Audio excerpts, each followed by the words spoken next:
ছাত্ৰ-ছাত্ৰীসকল পুনৰ এটা নতুন ভিডিঅ'লৈ মই মৌচুমী তোমালোক সকলোকে জনাক মৌচুমী চেনেলটোলৈ স্বাগতম জনাইছোঁ। আজি আমি এই ভিডিঅ'টোত হায়াৰ ছেকেণ্ডেৰী ছেকেণ্ড ইয়াৰৰ ইকনমিক্সৰ ফাৰ্ষ্ট পাৰ্ট অৰ্থাৎ ব্যষ্টিবাদী অৰ্থনীতি বিজ্ঞানৰ এটা ইম্পৰ্টেণ্ট কুৱেশ্যন আলোচনা কৰিম। কুৱেশ্যনটো হৈছে গড় স্থিৰ ব্যয় ৰেখাডাল কিয় আয়তীয় পৰাবৃত্ত হয় বা ইয়াক আমি আয়তাকাৰ অতিবৃত্ত বুলিও কওঁ। যথেষ্ট ইম্পৰ্টেণ্ট কুৱেশ্যন হয়। এই কুৱেশ্যনটো প্ৰিভিয়াছ ইয়াৰ কুৱেশ্যন পেপাৰত আহিছে, সেইবাবে তোমালোকৰ লগত ডিছকাছ কৰিলোঁ। আহচোন আজি আমি আমাৰ ভিডিঅ'টো আৰম্ভ কৰোঁ। কুৱেশ্যনটো হৈছে গড় স্থিৰ ব্যয় ৰেখাডাল কিয় আয়তীয় পৰাবৃত্ত হয়,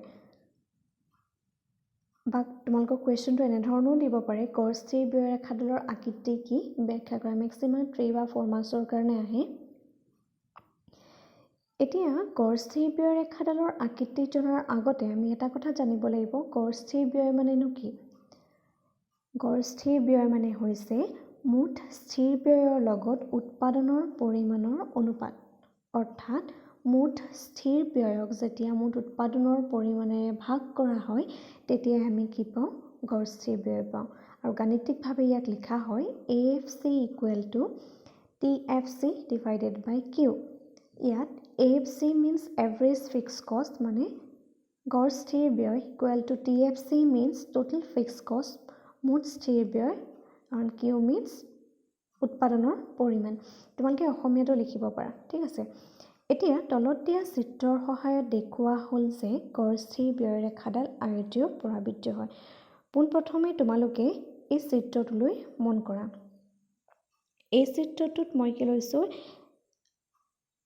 OX অক্ষ আৰু OY অক্ষ দুডাল অক্ষ লৈছোঁ, আৰু সেই দুডাল অক্ষৰ সহায়ত মই কি কৰিছোঁ, এই চিত্ৰটো ইয়াত উপস্থাপন কৰিছোঁ। এতিয়া তোমালোকে অৰ্থনীতি বিজ্ঞানত এনেধৰণৰ চিত্ৰ যেতিয়া অংকন কৰিবা, এনেধৰণৰ চিত্ৰ অংকন কৰোঁতে তোমালোকে এটা কথা মন কৰিবা, সেই চিত্ৰটোত আমি যেতিয়া অংকন কৰিম, অংকন কৰোঁতে OX অক্ষই কি বুজাইছে আৰু OY অক্ষই কি বুজাইছে এই কথাটো কিন্তু তোমালোকে লিখিব লাগিব। কাৰণ যিহেতু আমি চিত্ৰটো অংকন কৰিবলৈ গৈছোঁ, তেতিয়াহ'লে কি হ'ব, X অক্ষ আৰু Y অক্ষৰ মাজত এটা সম্বন্ধ দেখাবলৈ গৈছোঁ, হয়নে। সেই সম্বন্ধটো কিহে আনিব, সেই X অক্ষ আৰু Y অক্ষৰ সহায়তে আমি তাক ৰিপ্ৰেজেণ্ট কৰিব বা উপস্থাপন কৰিব পাৰিম। এই চিত্ৰটো মই OX অক্ষত উৎপাদিত সামগ্ৰীৰ পৰিমাণ আৰু OY অক্ষত গড় স্থিৰ ব্যয়ৰ পৰিমাণটো দেখুওৱা হৈছোঁ।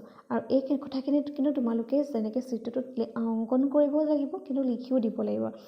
উক্ত চিত্ৰত OX অক্ষত উৎপাদিত সামগ্ৰীৰ পৰিমাণ আৰু OY অক্ষত গড় স্থিৰ ব্যয় দেখুওৱা হৈছে। ঠিক তেনেদৰে তোমালোকে লিখি ল'বা, ঠিক আছে।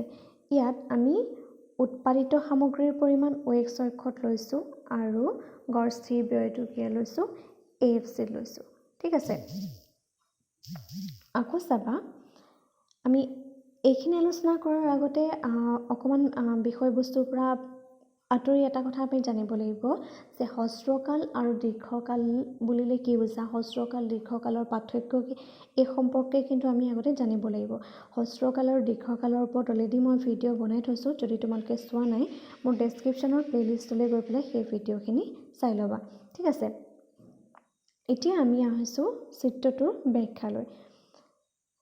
আমি এটা কথা জানো, মুঠ স্থিৰ ব্যয়টো হ্ৰস্বকালত সদায় কি হৈ থাকে, স্থিৰ হৈ থাকে। সেই হেতুকে উৎপাদনৰ পৰিমাণ বৃদ্ধি হোৱাৰ সৈতে গড় স্থিৰ ব্যয়টো হ্ৰাস পাই থাকিব। যিহেতু হ্ৰস্বকালত আমাৰ কি হয়, যিটো আমাৰ মুঠ স্থিৰ ব্যয়, সেই মুঠ স্থিৰ ব্যয়টো কি হৈ থাকে, স্থিৰ হৈ থাকে, সেইটো সলনি নহয়। কিন্তু দীৰ্ঘকালত সলনি হৈ যায়।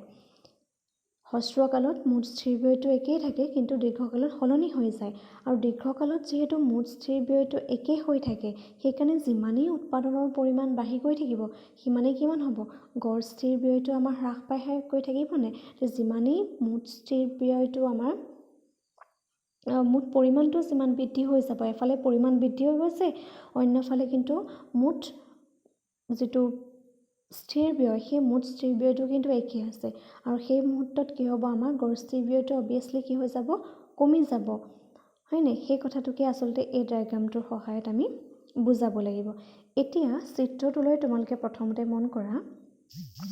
এই চিত্ৰটোত প্ৰথমতে আমি ইনিচিয়েল ষ্টেটত যদি চাওঁ, উৎপাদনৰ পৰিমাণ যেতিয়া OQৰ পৰা OQ লৈ বৃদ্ধি পায় তেতিয়া গড় স্থিৰ ব্যয়খিনি OCৰ পৰা OC1 লৈ হ্ৰাস পাইছে। এতিয়া প্ৰাৰম্ভিক অৱস্থাত উৎপাদন আমাৰ কিমান আছিলে O পৰা OQ দেখিছা O পৰা OQ লৈ প্ৰাৰম্ভিক স্তৰত উৎপাদনৰ পৰিমাণ আছিলে। যেতিয়া O পৰা OQ লৈ উৎপাদনৰ পৰিমাণ আছিলে তেতিয়া আমাৰ গড় স্থিৰ ব্যয় কিমান আছিলে OC ইমান পৰিমাণৰ দেখিছা OC আছিলে। যেতিয়া উৎপাদনৰ পৰিমাণ OQ আছিলে তেতিয়া আমাৰ গড় স্থিৰ ব্যয়ৰ পৰিমাণ কিমান আছিলে OC অৰ্থাৎ আমাৰ উৎপাদনটো কম আছিলে কিন্তু গড় স্থিৰ ব্যয়টো বেছি হৈ আছিলে। অন্যহাতে যেতিয়া উৎপাদনৰ পৰিমাণ OQৰ পৰা OQ1 লৈ বৃদ্ধি পালে এই এৰৰবিলাক মন কৰিবা উৎপাদনৰ পৰিমাণ কিমানৰ পৰা বৃদ্ধি পালে OQৰ পৰা OQ1 লৈ বৃদ্ধি পালে উৎপাদনৰ পৰিমাণ বৃদ্ধি পোৱাৰ লগে লগে গড় স্থিৰ ব্যয়টো OCৰ পৰা OC1 লৈ কি হৈ আহিলে হ্ৰাস পাই আহিলে। OC আছিলে ইনিচিয়েল ষ্টেজত OCৰ পৰা OC1 লৈ কি হৈ গ'ল হ্ৰাস হৈ গ'ল। এফালে আমাৰ কি হৈছে উৎপাদন বৃদ্ধি হৈ গৈছে উৎপাদন বৃদ্ধি হৈ যোৱাৰ লগে লগে কি হৈছে গড় স্থিৰ ব্যয়টো হ্ৰাস পাইছে। যেতিয়া উৎপাদনটো শূন্যৰ ওচৰা-ওচৰি হয় উৎপাদনটোৰ শূন্যৰ ওচৰা-ওচৰি মানে ধৰি লৈছোঁ এইটো Oৰ পৰা প্ৰাৰম্ভিক উৎপাদন কিমান আছিলে OQ অৰ্থাৎ এই OQটো কি হৈ আছিলে আমাৰ শূন্যৰ ওচৰা-ওচৰি আছিলে। যেতিয়া উৎপাদনৰ পৰিমাণ শূন্যৰ ওচৰা-ওচৰি আছিলে তেতিয়া আমাৰ বৃহৎ পৰিমাণৰ গড় স্থিৰ ব্যয় আছিলে। এয়া দেখিছা OC যেতিয়া উৎপাদনৰ পৰিমাণ OQ আছিলে তেতিয়া গড় স্থিৰ ব্যয়ৰ পৰিমাণ OC এটা বৃহৎ পৰিমাণৰ গড় স্থিৰ ব্যয় আছিলে। আনহাতে যেতিয়া উৎপাদন অনন্ত পৰিমাণলৈ গতিশীল হয় তাৰমানে উৎপাদনটো বৃদ্ধি হৈ গৈ আছে Oৰ পৰা OQৰ পৰা OQ1 লৈ অৰ্থাৎ অনন্ত উৎপাদনলৈ গতিশীল কৰি আছে তেতিয়া আমাৰ কি হ'ব যেটো উৎপাদনৰ মানে গড় স্থিৰ ব্যয়ৰ পৰিমাণ শূন্যৰ ওচৰ চাপিব কমি গৈছে নে এফালে উৎপাদনৰ পৰিমাণ বাঢ়ি গৈছে অন্যহাতে গড় স্থিৰ ব্যয়টো কি হৈছে শূন্যৰ ফালে কমি আহিছে। এফালে উৎপাদন বাঢ়িছে অন্যহাতে আমাৰ গড় স্থিৰ ব্যয়ৰ পৰিমাণ হৈছে হ্ৰাস পাইছে। গতিকে কনচেপ্টটো একেবাৰে ইজি হয় তোমালোকে এইটো কথা মন দিবা যাতে যে যেতিয়া আমাৰ উৎপাদনৰ পৰিমাণটো বৃদ্ধি হৈ যাব উৎপাদনৰ পৰিমাণ বৃদ্ধি হৈ যোৱাৰ লগে কি হ'ব গড় স্থিৰ ব্যয়টো হ্ৰাস পাব আৰু যেতিয়া উৎপাদনটো আমাৰ শূন্যৰ ওচৰত থাকিব তেতিয়া গড় স্থিৰ ব্যয় ৰেখাডাল অতি বৃহৎ পৰিমাণে আমাৰ কি হৈছে এই অংশটো আমাৰ গড় স্থিৰ ব্যয়ৰ পৰিমাণ আৰু এই অংশটো মাত্ৰ আমাৰ উৎপাদনৰ পৰিমাণ অৰ্থাৎ উৎপাদনৰ পৰিমাণ শূন্যৰ ওচৰত বা একেবাৰে কম থকাৰ সময়ত আমাৰ গড় স্থিৰ ব্যয়ৰ পৰিমাণ বৃদ্ধি হৈ আছিলে।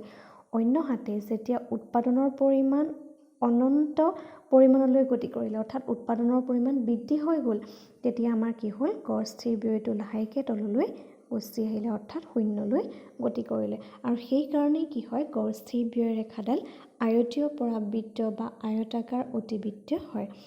কুৱেশ্যনটো ইমানেই আছিলে যথেষ্ট ইজি কুৱেশ্যন হয় আৰু ইম্পৰ্টেণ্ট হয় পৰীক্ষাত কাৰণ কেইবাবাৰো আহিছে সেইবাবে তোমালোকৰ লগত ডিছকাছ কৰিলোঁ। যদি তোমালোকে বুজি পোৱাত কিবা প্ৰব্লেম হৈছে তেতিয়াহ'লে মোক কমেণ্ট বক্সত জনাবা আৰু ভিডিঅ'বোৰ যিমান পাৰে সিমান বন্ধু বান্ধৱীসকলৰ মাজত শ্বেয়াৰ কৰিবা যাতে সকলোৱে ভিডিঅ'বিলাক চাব পাৰে। আজিলৈ ভিডিঅ'টো ইমানেই ধন্যবাদ।